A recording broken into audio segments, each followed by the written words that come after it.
So, welcome to this. If you're joining us live, welcome to this special author spotlight series with Ryan Levesque, who is actually a return guest to our show. We've only had a few of these, so that was very exciting that he was willing to come back on.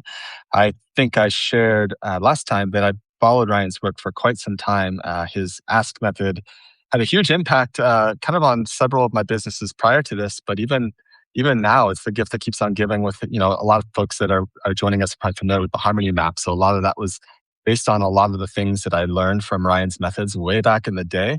And I feel like Ryan was ahead of the curve then. And I have a feeling, or more than a strong inkling, that he may be ahead of the curve again right now for this conversation we're having, where I feel we're entering this moment where many businesses are, if not struggling, definitely starting to ask questions around this era that we're moving into with AI and how it's forcing us to reconsider what matters and what's going to be really valuable in the years ahead. And so that's why I think this conversation is important. And just to kind of say, Ryan's a two-time number one best-selling author, creator of the Ask Method, and he has a book coming out on September 29th, which is The Return to Real, The Last Human Advantage in an Age of Artificial Everything. And so yeah, well, welcome, Ryan. And I was thinking before we get in too deep, just like maybe take us back to where this began for you and yeah, what the central premise is of the return to real and yeah, kind of what you've been experiencing in your own life that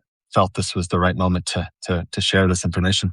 It's great. Well, Phil, it's awesome to be here. Carolina, it's awesome to be here. Grateful to be back and excited for this conversation. And to the extent that we are able to engage with everyone who's here live with questions and topics, I'm happy to take this conversation wherever we want to take it. So I'll try to just give a little bit of context. Why did I write this book, Return to Real? Where did it come from, and why is this moment in time that we are experiencing right now a unique confluence of events that has never occurred? And why does it feel like there's this shift that's happening? And of course, the easy answer is to point to it's AI. But I believe AI is actually just one of three forces that are colliding right now at once to create a singular moment. So I'm going to go back a few years to kind of take us to this point in time. In 2021, I was running a very big company, almost 100 team members across the globe. And with my business partner, made the decision that I wanted to sell the company. I wanted to get out. And we hired an investment banker to bring the company to market. Fast forward, we received a number of offers, and we accepted an offer to purchase a majority stake in our company for $70 million, which is a life-changing amount of money. I never thought I'd ever see that kind of money in my life. I grew up blue collar. Neither of my parents went to college. My dad worked for the post office. My mom cut hair. Like, I didn't grow up with that at all. Over the course of a year and after $1 million spent, 2021 to 2022, at the 11th hour, at the very last minute, the deal fell apart. And it fell apart in the wake of when Russia invaded the Ukraine, and there were fears that there was going to be World War III. If you remember back in 2022, we weren't sure, is Putin going to throw nuclear weapons at Europe or at Asia or at North America? What's going to happen? And so, in response to that, the stock market crashed, crypto markets crashed, capital markets collapsed, and interest rates spiked. So we were in a near 0% interest rate environment. It was really easy to raise money, and so. As a result, the private equity firm that had made the offer to purchase our company said, we're done with all deals right now.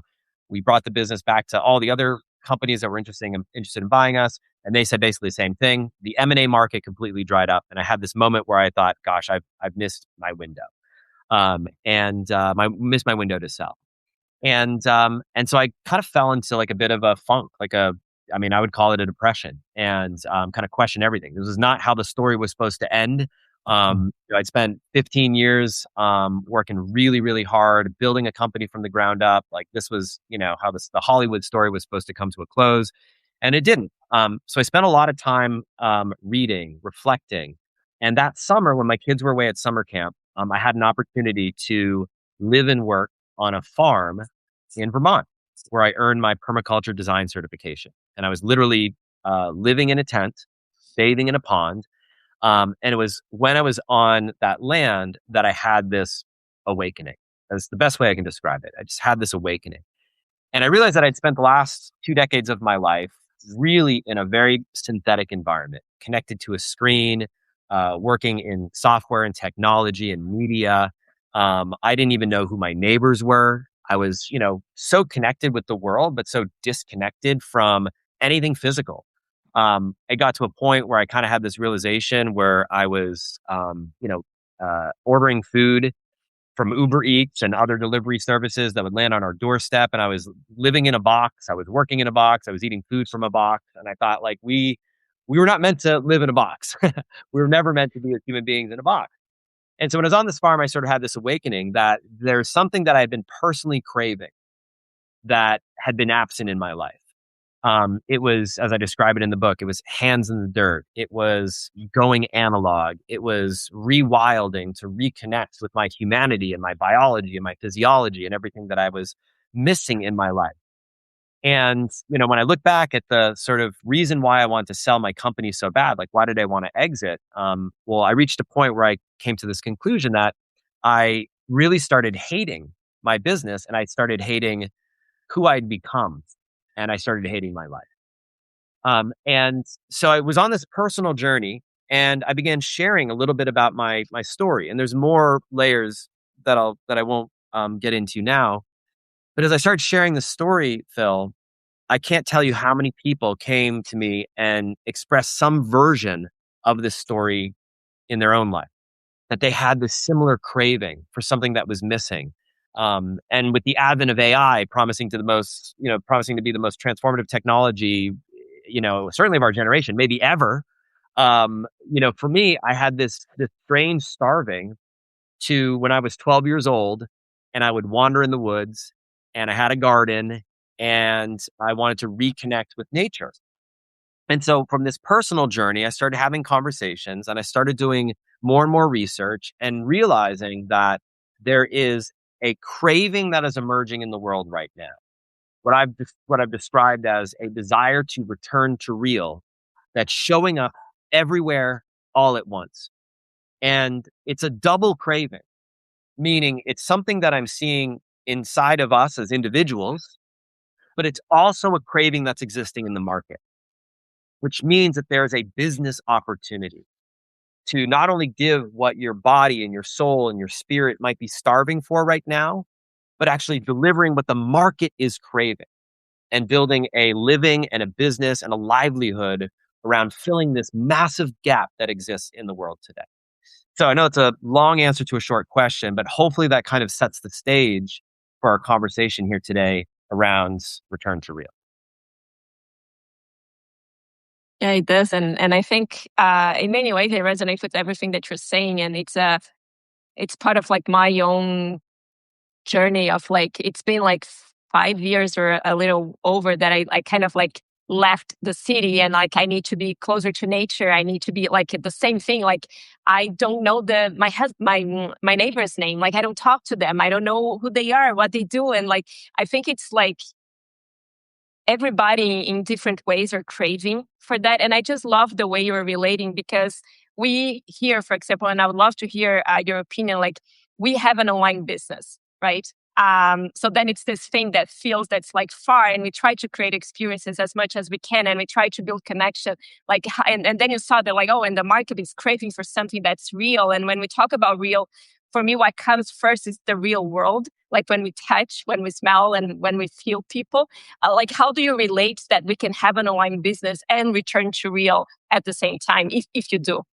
There's three dimensions to real as we define it, or as I define it for certainly for this conversation. And you hit on one of those dimensions. There's a craving for the real world. Increasingly, we are living our lives through proxy and abstraction through a screen. And so we're overstimulated through the sensory experience that we have, in some ways, doing what we're doing right now. Like we're, let's just call it for what it is, right? This is where we spend more and more of our time. We've got our, the smartphone theory of everything, where disconnection and loneliness and all of these modern maladies of our modern life can be attributed to this life that we have that's increasingly experienced through abstraction. So real world is the first dimension. The second dimension is real connection. And I'm going to talk about some of the scientific mechanisms behind all of this. So as like you peel away layers of the onion, my academic background before going into business was studying and actually teaching neuroscience at the Ivy League level in the United States at Brown University. So I've always been a student of the human mind, of the neuroscientific mechanism behind why things show up. So you're going to see a little bit of that come through when I explain some of what's going on, and it's going to help you understand what you might consider doing in your business to elicit the neurochemical response that people are desiring in their brains. I'll talk about that in just a moment. So first dimension is real world. Second dimension is real connection. Third dimension is real trust. We live in a state of distrust, default state of distrust. If you study the Edelman Trust Barometer, for example, which has measured trust objectively since the year 2000, so we have 26 years of data. We are, no surprise, at the lowest level of trust in the world today. And this is trust with institutions, with governments, with corporations, with NGOs, individual trust. And I think what's shifted in the world with AI is that we no longer trust our own sensory experience. Like I think most people would recognize on this right now, you're live right here. This is a live, real conversation.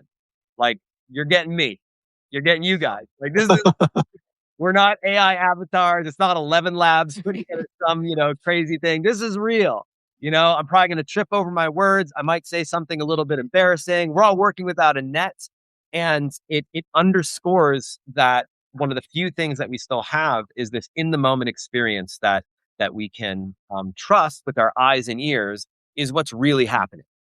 We don't know if that video that we saw on Instagram last week, is that really the US bombing a city in Iran, or is that an AI generated thing? Like, do we really know what's going on? Can we, for sure, is it really something that celebrity said?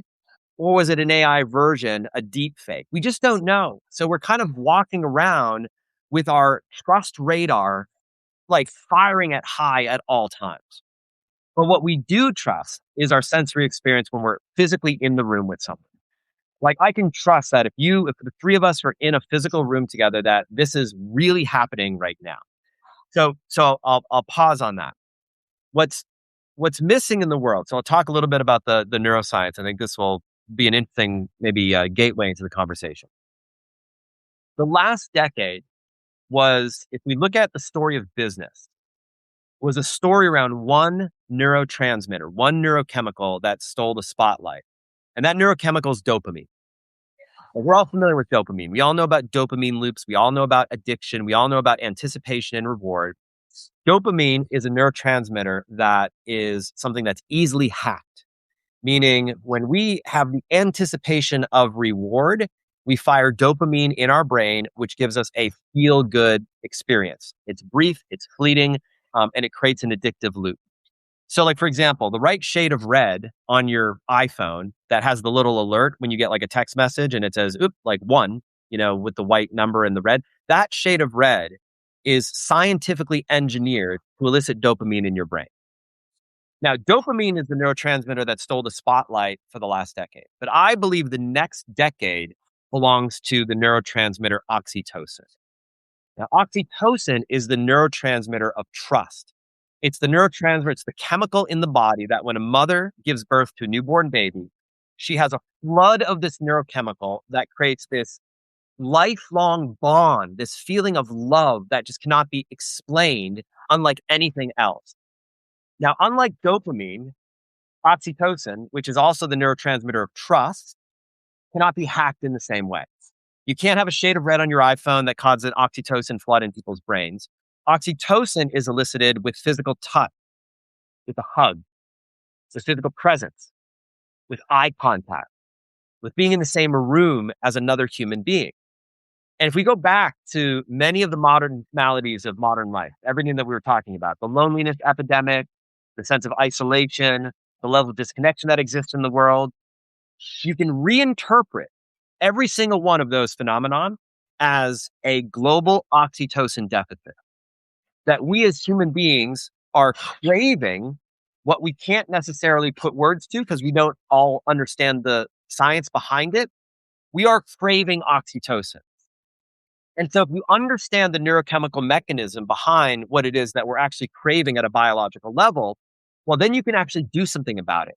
You can build products and services that are designed to elicit oxytocin to fulfill this craving in people that they don't even know they have. So I'll pause there because real world is one ingredient. Real connection is another ingredient. Real trust is a third ingredient. And I believe it's the single biggest opportunity of our time right now. Yeah, I love what you said, even about this whole Substack Live thing, right? Because and it's interesting. It's really backing up what you're saying, because I believe this is kind of one of the closest things you can get to what you're describing, while still being in this digital format. And interestingly, almost every single time we end up on a call with a new prospective client and we say to them, like, hey, like what brought you here? Like, what really made you want to have a conversation with? 9 times out of 10, it's like, oh, I saw you on, either you and Carolina just chatting on Substack Live, or having a conversation like we're having here. And I think that is the thing, right? Because it's almost like everything's so polished now. It was almost like back 10 years ago, to have that level of polish, it almost had to mean like you were a big deal or you made it. But now everybody can just do that in 10 seconds. And it's almost like your willingness to kind of just put yourself out there and be real, or be human, is the thing that people aren't doing anymore, right? And so yeah, I really resonate with everything that you said there. Yeah, and there's so many more questions I have, but I'll yeah. respond to one thought, and I'll give you an opportunity to invite where we want to take this next. So Adam Mosseri, who's the head of Instagram, said something in a keynote that I think is profound, and I'm going to paraphrase what he said, and I've put it in my own words, which is, we spent the last decade trying to figure out what makes something perfect. We're going to spend the next decade figuring out what makes something real. And it's exactly what you're describing. Like, we sought this level of perfection where we have, filters on social media that make us look a certain way.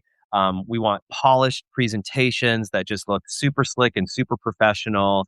We're opting for the highest 4K, 8K, 16K level resolution on cameras to make it feel even more perfect. And we've reached a point in the world right now where perfect is not good enough. And I know that's a provocative or profound statement, but perfect is not good enough. What people are craving is not more. What people are craving is what's real. They want real food. Like, for example, I shared in my story, spent a summer living and working on a farm. When I walked away from that experience, I was literally in the tent with one bar of service, and I texted my wife, and we had thought about putting our suburban house on the market and sell it, and made a decision that while we were there, that we're going to sell our house. I texted my wife. I said, let's put the house on the market. We'd line up a real estate agent. And I think we are meant to be on land like this. And we had this crazy dream as a couple and as a family with my 2 boys that we were going to figure out how to raise and grow 80% of the food that we eat as a family. And so fast forward, we sell our house. We road trip across America from Texas, where we were living, to Vermont, where we now live. We spent a year bouncing around from Airbnb to Airbnb. At one point, we lived in a shopkeeper's apartment above a general store in a tiny town in Vermont. And eventually we landed on a piece of land that's over 100 acres in the Green Mountains of Vermont. And we raise and grow more than 80% of the food we eat as a family. We raise cattle, we raise pigs, we raise turkeys, we raise chickens, we raise laying hens, we raise bees, we tap maple syrup, we have a pond full of trout. I have multi-acre production garden with every vegetable and fruit you can imagine. We have over 100 fruit trees, nut trees, berry bushes, and we raise and grow 80% of the food we eat as a family. And that started from this craving. We took it to the nth degree, and it's not to say you have to do this or any version of this. But what I found was this craving for real food. That I found that increasingly we were eating packaged proxies for what it is that we actually should be eating, what actually nourishes our body. And I went down this journey it started in COVID, where I began cooking for my family because all the restaurants were closed. And then I kind of became obsessed with like the level of ingredients we're putting in the food. And so you shop at the grocery store, and then you see the food's not kind of great. So then you go to Whole Foods, and you're like, it's not that much better. It's a lot more expensive. So then you go to farmers markets, And then you visit some of those farms and you're like, crap, they're doing some of the same kind of shady stuff that big industrial factory farms are doing, but they're just closer to home. And you reach this conclusion where like the only logical end to this is I've got to grow this food myself. And, living in the Texas Hill Country where there's no water, it's 100 degrees for 100 days in a row is not a great conducive environment for growing food. And so this trip to Vermont that summer kind of opened my mind to what was possible. And so I'm giving an extreme example, and I know my story is like a crazy person going, all in. But I can tell you that there are versions of what I am describing at every level, from the microscopic to the macroscopic and everywhere in between, where people are craving real things. We don't want more plastic in our clothing. We want linen and cotton and wool and real fiber. We don't want food that's just packaged somewhere in Asia and shipped across the ocean. We want food where we know where it comes from. We want to know the farmer. We want to know the ground. We want to know what's gone into it. And every product, I talk about it in the book as there's what I call the provenance premium, which is there's a premium attached to provenance. Is just a term from the art world. It's a bit of a sort of highfalutin term, but basically what it means is where something comes from. If you can trace the origin of a painting, a piece of art, the provenance has value. There's a story I tell in the book of a painting called Salvator Mundi. If anyone's familiar with it, you'll know the story. If you're not, a group of art collectors came across this painting at an estate sale, and they purchased it for like $10,000. And then over a series of years, they did research on the painting and had it authenticated, and come to find out that it was actually created by Leonardo da Vinci. It was a lost masterpiece. And when it went to auction years later, it sold at a record price of $450 million. It was the difference between knowing where it came from and not knowing the source, the premium attached to provenance. And so this is another opportunity in business. People want to know not just the what of what it is that you're selling, but the how and the who it's coming from and how it's being made. A Steinway piano in part sells for $180,000 because it takes a year to build, and they've documented the process. You can see how a Steinway piano is handcrafted by a team who meticulously create this product from start to finish. So the opportunity is whatever it is that you do in your business. You don't have to create pianos. You don't have to grow food. Whatever it is that you do, take people behind the scenes and show them your process. Show them the effort and the work that goes into something. Whether it's writing an article on Substack, take them behind the scenes. I hand illustrated every illustration in this book. And I knew people. I saw that, yeah. I knew It's people beautiful. I saw that on Facebook, yeah. I know people were going to doubt that it actually was real. In a previous life, 25 years ago, I was a published political cartoonist. And it's something of passion, a love of mine that I let go to go into business, and I didn't really revisit it. I decided in this book I wanted to kind of dust off those skills and draw.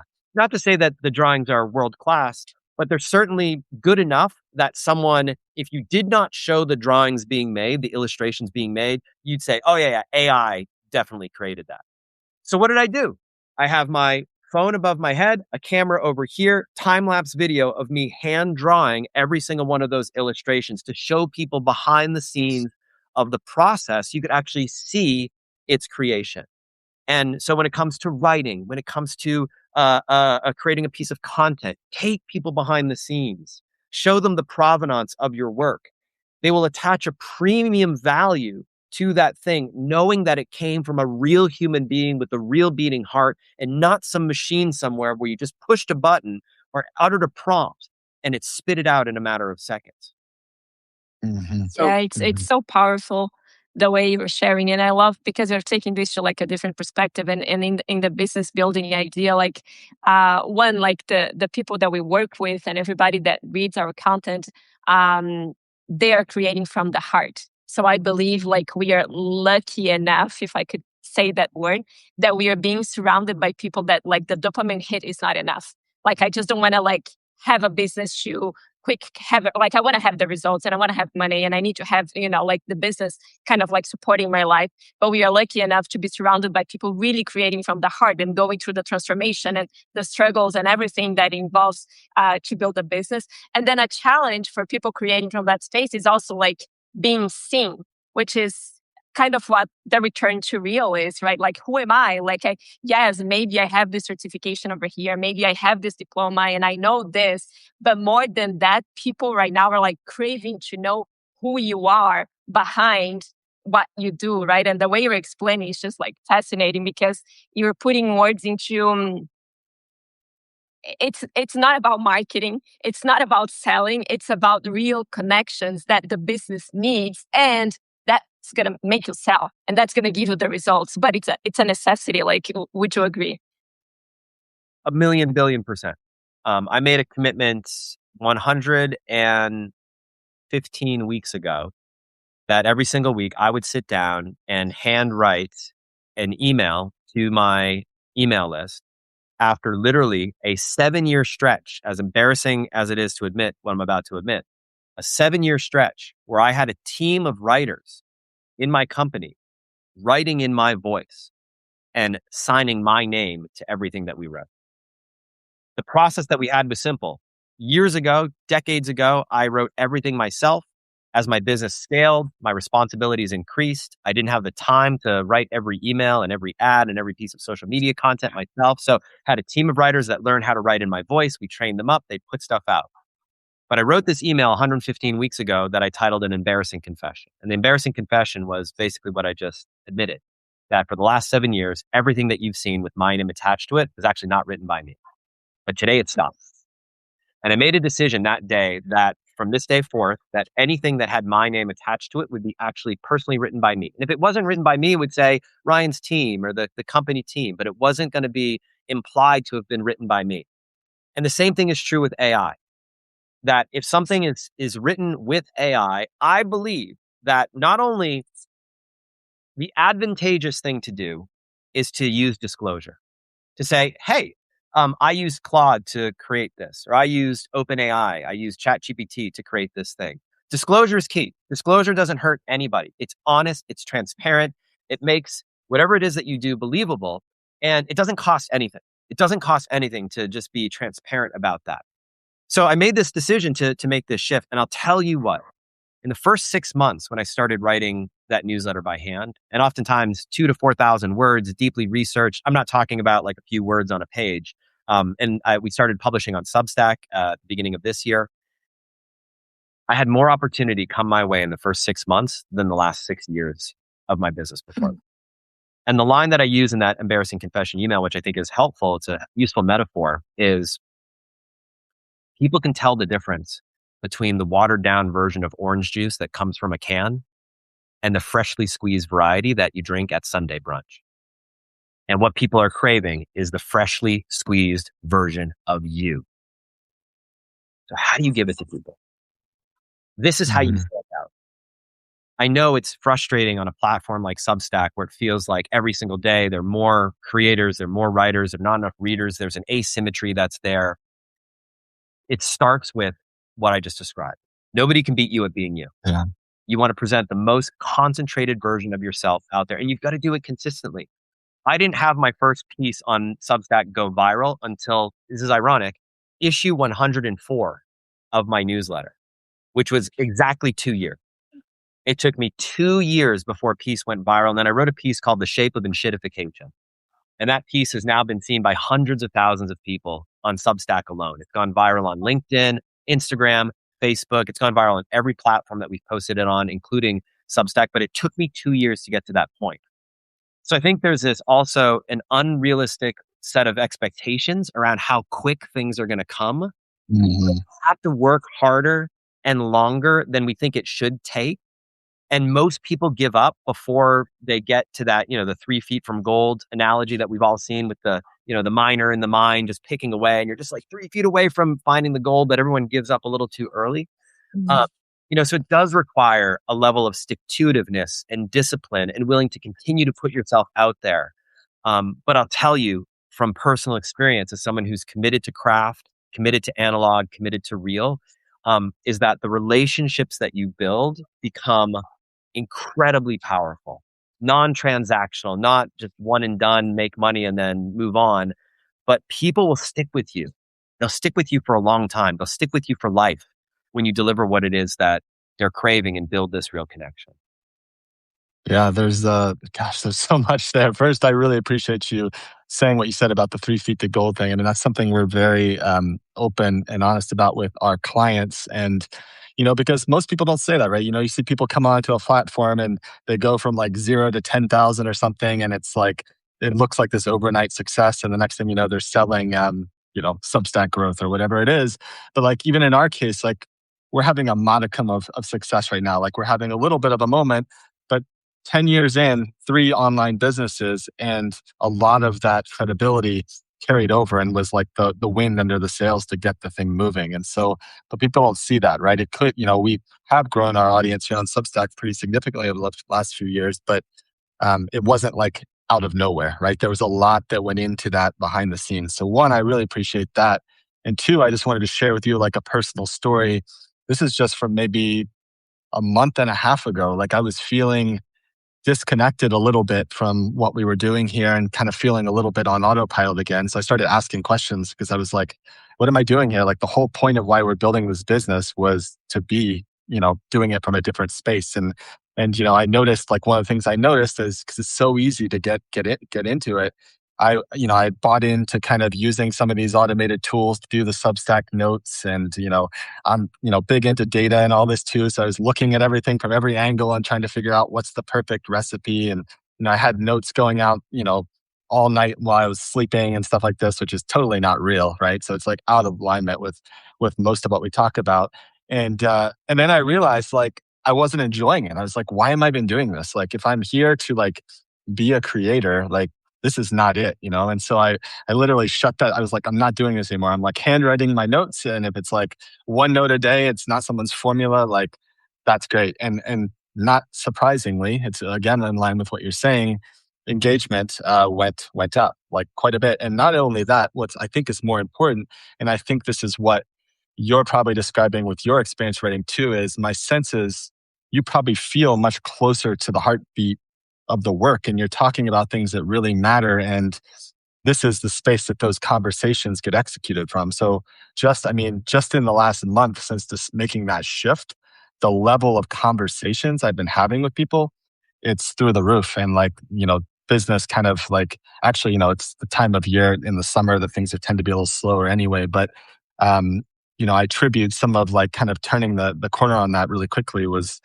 that, like, all of a sudden I found myself in really inspiring, two-way conversations. So yeah, it's really like a fine line. I think everybody is trying to find, how they want to relate to all these tools, and it's really easy to get sucked in. And you know, I I said, I've said a couple times, it's like we're all kind of like toddlers with this technology too, right? Like, even the people that consider themselves the highest AI experts, like, how many years, especially in the market, how many years do they really have under their belt? So I think we're all just kind of learning as we go. So yeah, I just really appreciate all that perspective that you shared. There's a balance, and I write about this in the book, between following the voice of your strategic self and your true self. So within all of us, like if you study psychology, there's a Hmm. theory that we have two selves. And when we are very young, we learn that in order to be accepted into the world and in order to not hurt the important people in our life, we need to listen to the voice of our strategic self. And the risk of living a life and building a business that's focused on the strategic self, listening to the voice of your customers, what does your market want, give it to them, which is the whole focus of my first mountain of work in the Ask Method company, Hmm. was all about how to figure out what your market wants and give it to them.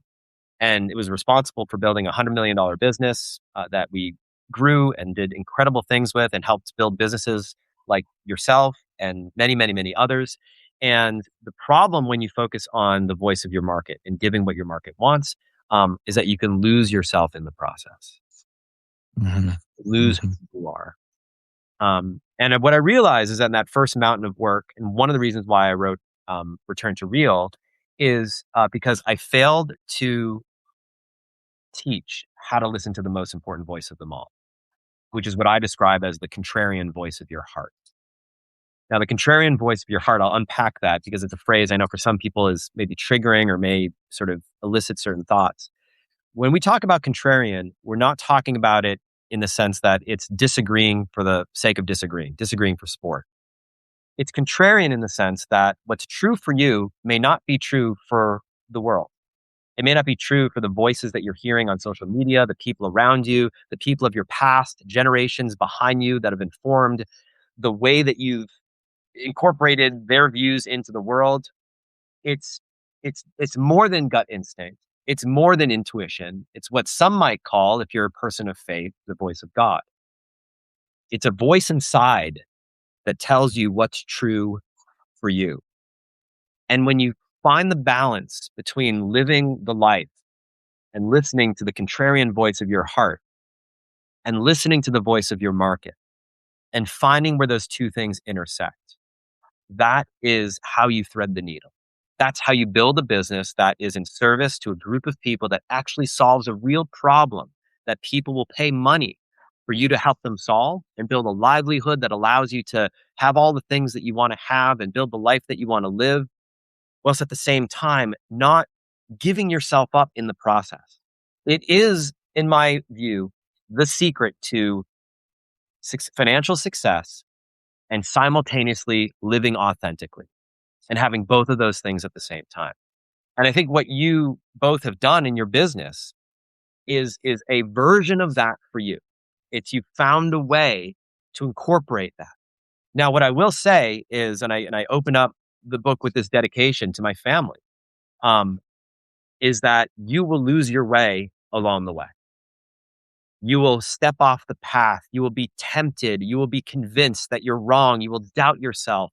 And you will, that voice, that contrarian voice of your heart that you know to be true, you will silence it because you'll say, everyone else on social media, everyone else in the world is saying this other thing. How could I be the only one?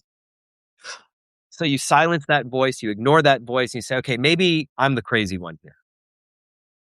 But I can tell you that that voice that's true to you will not go away, will not disappear. It will keep coming back. And so the way I describe it in the book is the path to real for you is between death and danger. And I'll share a story that had a profound impact on me that will illustrate this. I was in the Grand Canyon with my older son.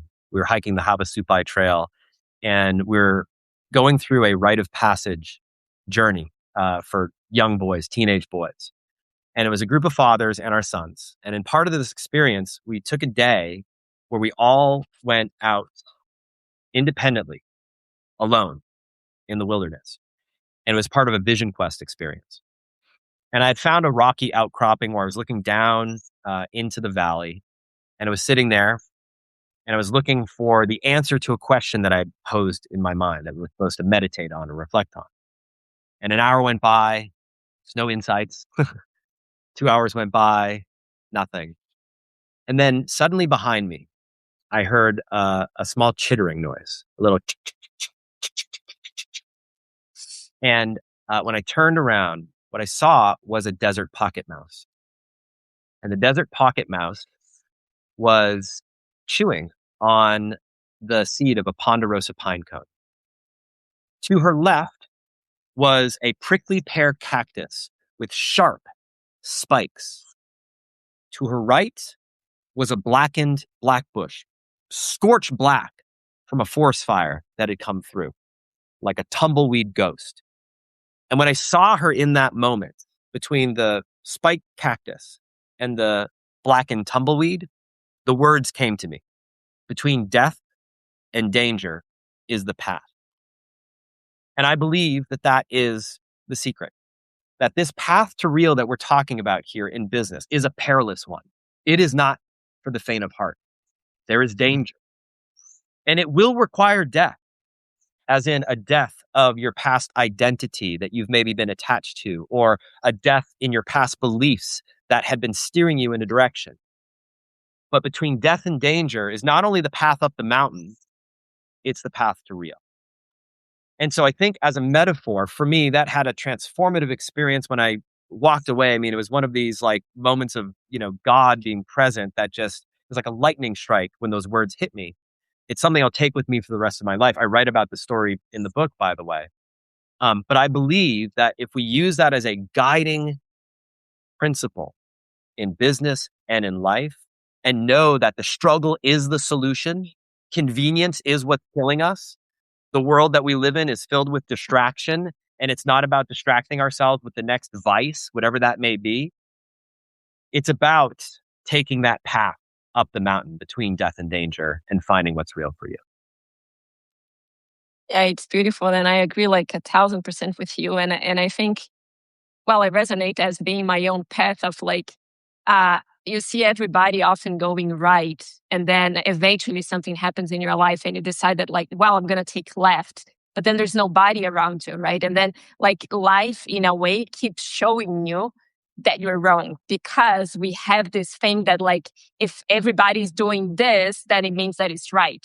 Right. And then when you cross that that threshold of like, maybe not, maybe I can be alone here. And then when you find peace in being with you, and that's the way I'm relating to the danger and the death, and like, yeah, maybe I'm like here and fulfilled alone on my own. Then you start meeting the new tribe that actually made this choice on their own journey and are going in the same direction as you. But there is this, I don't know, maybe in your own story, like this time and space where you look around and there's nobody and nobody agrees with you and nobody thinks like you. And you're trying to look outside to like, can I get a sign that I'm right too? But there's nothing out there.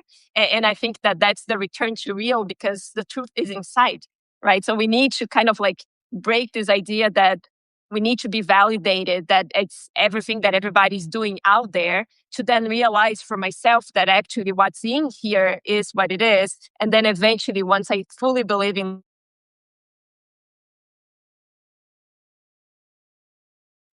But did we Oh, lose? For me, did but oh, there, you're back.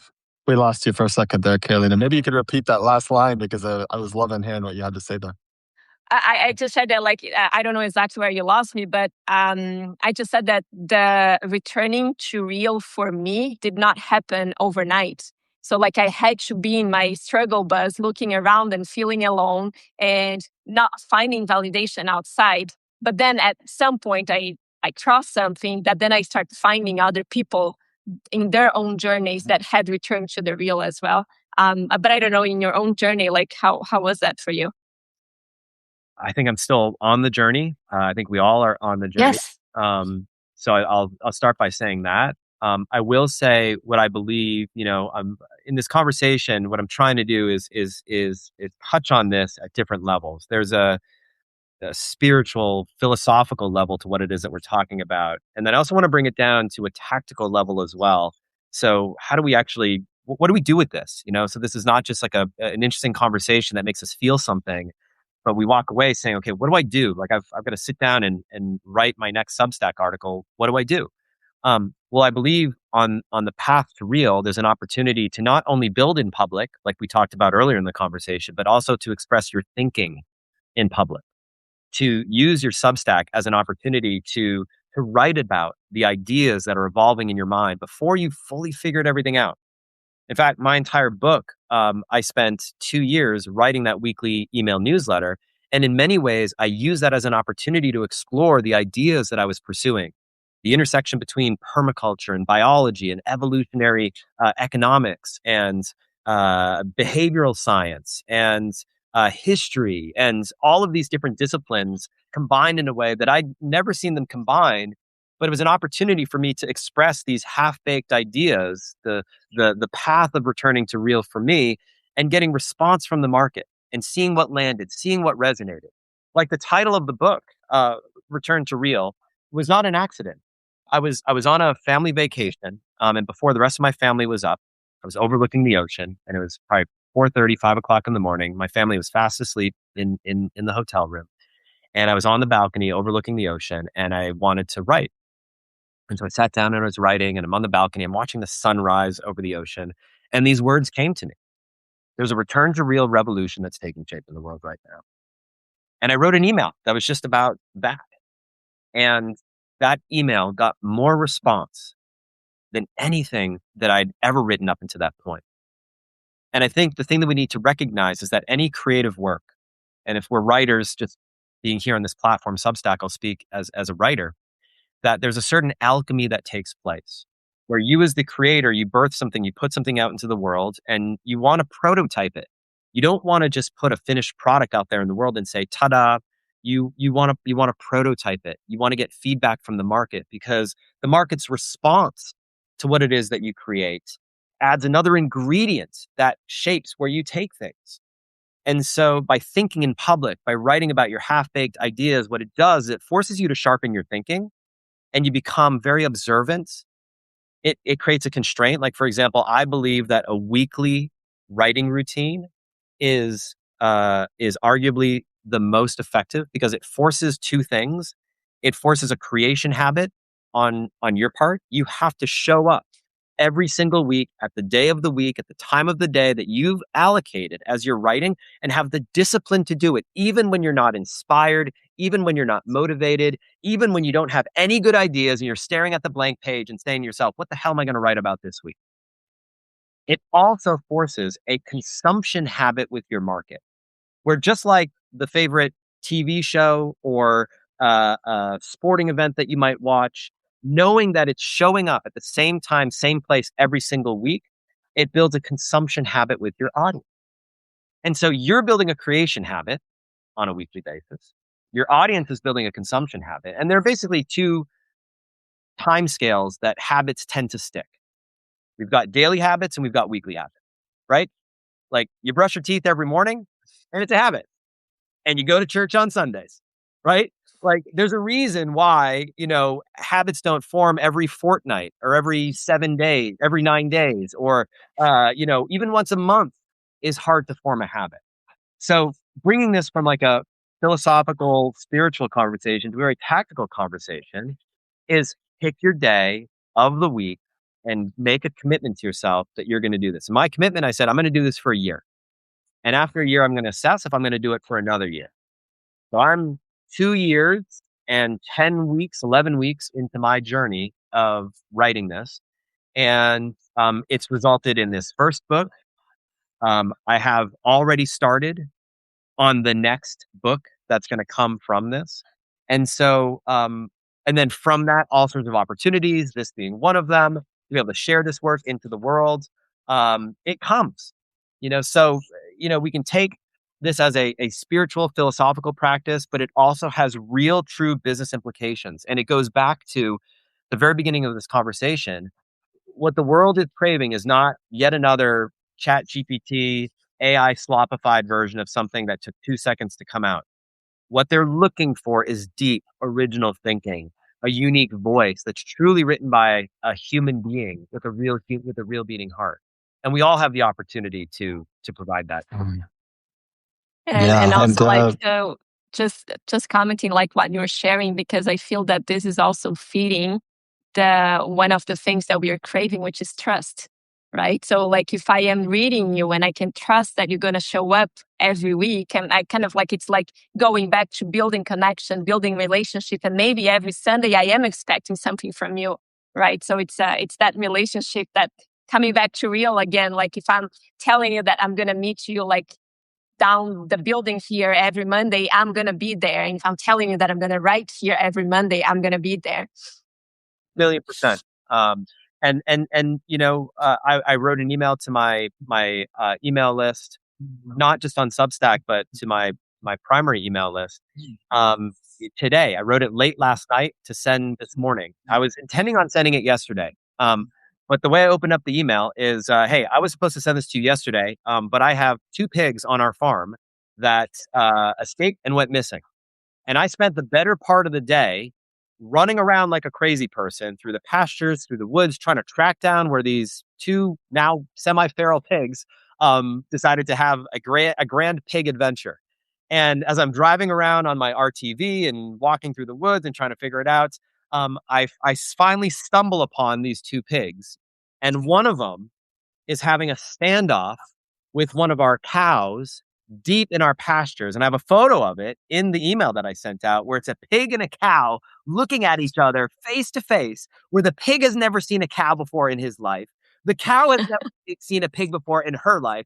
And they're looking at each other and saying, I didn't know pigs have horns. I didn't know pigs have udders. And the cow's looking at the pig and said, I didn't know cows have snouts and are pink. What's going on?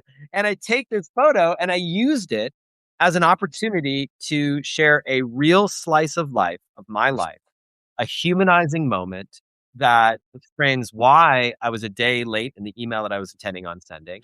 And it really takes it to what would have otherwise been a transactional marketing email to something that's really showing up in the world. And we all have an opportunity to do that version. It's not about pigs and cows and running around like a crazy person. It's about taking people for a moment into your life and what happened in this day, such that people are following along in this journey with. It's not some evergreen piece of content that you could have written 6 months ago or 6 years ago. It's in the moment. It's fresh. It's right here, right now, which I believe is a huge opportunity for all of us as writers to be incorporating into our work. Yeah, for sure.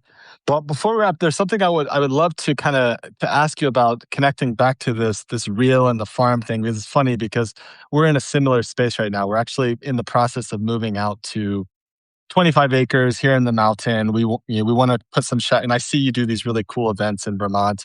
We want to do similar stuff, bring people down there, kind of like some of what you're talking about with the illustrations. I've been into music my whole life, but I never found a way to kind of incorporate it into my work. And Carolina does all this embodiment work, helping people feel into their identity and emotions. So I want to start bringing music to the experience. So that's really cool. And I'm really excited for us. I'm really excited for you. But I also see a way where, like, if someone is, I don't know, and I'm going to say, like, we have a lot of coaches, we have a lot of consultants, we have a lot of people that just feel like they finally bought their freedom and like got out of like their corporate gig or something. And then they see all these forces colliding. And I feel like there's almost a question of like, that's cool what you guys are talking about, but I can't get to that space of creating the physical yet. Mm-hmm. And I'm worried, like, I'm feeling what you're saying about the authenticity of the writing. But I'm worried if like just my whole occupation is even going to be here. So I know you still mentor like a lot of really smart people. So like, what are you saying very practically to the consultant, the coach who's worried about just the whole occupation being gone, regardless of whether they're highly skilled at authentic communication? I would love to hear your perspective on that. I'm sure you have one. So look, I think, 12 months ago, I was definitely concerned, truly, for just the future prospects for anybody who's in one of these helping professions: coach, consultant, even therapist, anything in that. And what I'm seeing, the punchline to this, to the answer to the question is, I have never been more optimistic, and I'll explain why. In the West, we are certainly seeing an AI witch hunt taking place right now, where the initial frenzy and infatuation with AI as this life-changing, game-changing technology for all things is certainly waning. And there's absolutely a place for AI in business, a million billion %. But I think what happened is initially we saw this rush to AIify the aspects of business that interface with other humans first. So writing that other humans are expected to read, customer service lines where you're calling and speaking to an actual AI agent instead of a human being. Coaches that are no longer coaching, but have uploaded all of their IP into some type of AI assistant that I can now just ask and interface with and get all my questions answered. And I think what people are seeing is that, whether it's a terminal limit with the technology itself, in that there's only so much we can get from it, or just at odds with our biology as a biophysical organism that was designed to exist in the biophysical world, that we want to interface with other human beings. And so I've never been more optimistic that if you are a coach, if you're a consultant, that there's an opportunity for you. Now, at the same time, I also believe that you need, if you want to stay competitive, and I know this may be a controversial view with this audience, that you need to become fluent in using AI tools.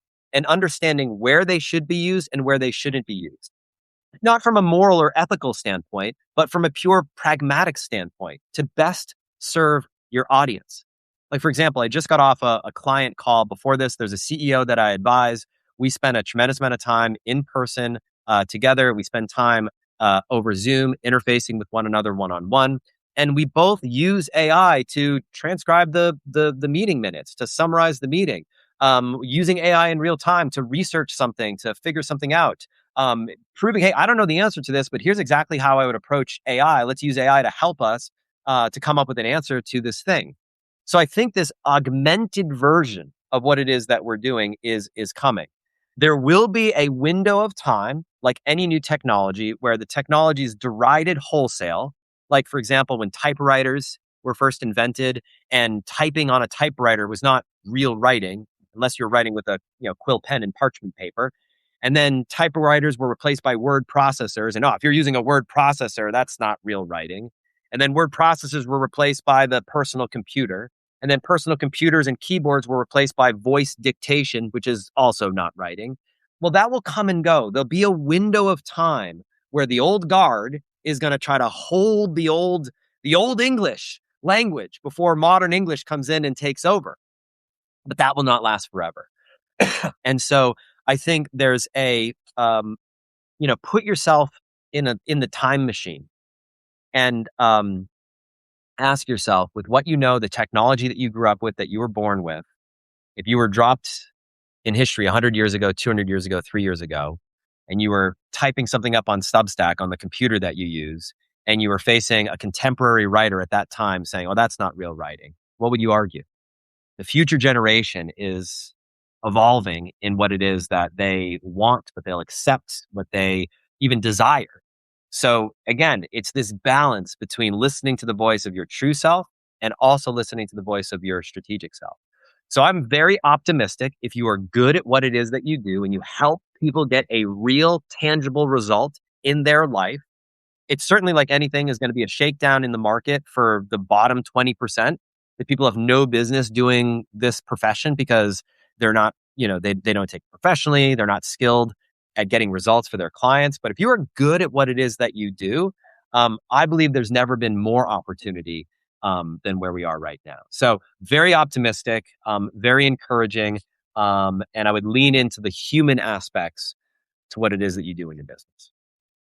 Yeah, thank you. I think that's a message that a lot of people need to hear right now. And what you're describing is, to me, it's like AI literacy, right? It's like learning enough so you can know where the line is for you. And it's kind of like the way I thought about marketing when I was learning marketing. I always say, like, I went into the bowels. I remember going to like ClickFunnels events and all this stuff. It was like to learn the dark arts so I could know like what I wasn't willing to do, right? And where that line was for me. And so that's what I share with a lot of our clients around AI. It's like you need to get literate, you need to get fluent, so that you can make the decisions for yourself for the future and define that line, because it's a very individual conversation. But yeah, thank you. I mean, I know we're at time, Ryan. I want to be respectful. We're at the top of the hour. I could ask you a million more questions, but I'm really excited to read the book too. So, like, for anyone that's been following along in this conversation, I know it's September 29th. Yeah. So, like, how can people kind of get their hands on this thing? And I know you've got a lot of cool events, I think, happening right now, kind of like a launch event happening. Yeah. Yeah. I'm so glad we're doing this now. So, so the book is Return to Real, the last human advantage in the age of artificial everything. And the book not only goes much deeper into the conversation that we've had here today, but it puts what's happening in the world right now in an historical context. Every technological dynamic period in human history has been met with a counter revolution in response to that, from the Industrial Revolution to transcendentalism in the United States, to globalization and the slow food movement in the 1980s. This is a predictable pattern that we're seeing right now. But what's different is there's a collision of forces taking place. We haven't talked about what those forces are beyond AI. And so the book dives into the history and behavioral economics behind what it is that we're seeing, and then provides what I would describe as 3 critical shifts to consider making in your business and in your life. And the book is Return to Real. It does launch on September 29th. we are putting together a special pre-launch opportunity for pre-orders that is available right now as we speak. And if you go to returntorealbook.com, so returntorealbook.com, you'll be taken to a page with several different pre-order packages that you can take advantage of, which include all sorts of cool bonuses, like a category of one training, which is a key framework in the book, how to differentiate yourself in your market by being more of who you are. I take you behind the book launch. So if you're curious about like how to launch a best-selling book in today's environment, there's a bonus where I'll take you behind everything that we're doing in the launch, every funnel, every phase, every offer, every campaign, the stuff you're seeing, the stuff you're not seeing. So if you've got a book that you're thinking about writing on the horizon, you'll take some tips away from that. And a whole bunch of other cool stuff, including an advanced heirloom copy of the book that you can start reading right away. So returntorealbook.com is the link. And I spent 2.5 years researching, writing, editing this book, wrote it entirely by hand, illustrated it entirely by hand, recorded the audiobook entirely with my own voice. So the book is an example of the thesis in the book, which is that real things matter and real things represent what the market is desiring right now. Oh, thank you so much for being here with us. Thank you, everybody, for joining this conversation. And you made my heart smile when you're sharing your optimism, because I share the same opinion. I think like this whole AI thing is just showing us how awesome we are and how much we need each other. And yes, that's great that we have robots over here that we can optimize a lot of things, but life is not about optimization only. And the writing, the business, like the food, the friendship, the relationships, the everything is kind of like everybody in their own way are going back to themselves, like making different choices. And I think that we are building together like a beautiful world. And it's exactly what you said, is like returning to real. And I think the machines are actually helping us to see what's real and what's not. So I appreciate your presence here, and thank you everyone for being here with us too. Yeah. Thank you so much, Ryan. And I've gotta go check out those book bonuses myself. We've got a book in the works too, so I could probably learn a few things from you. Actually, I'm 100% sure I could. So yeah, thank you again for everything. Awesome. Thank you, guys. I appreciate it. Thank you so All right. much. Bye, everyone. Thank Bye you. for now. Bye, everyone.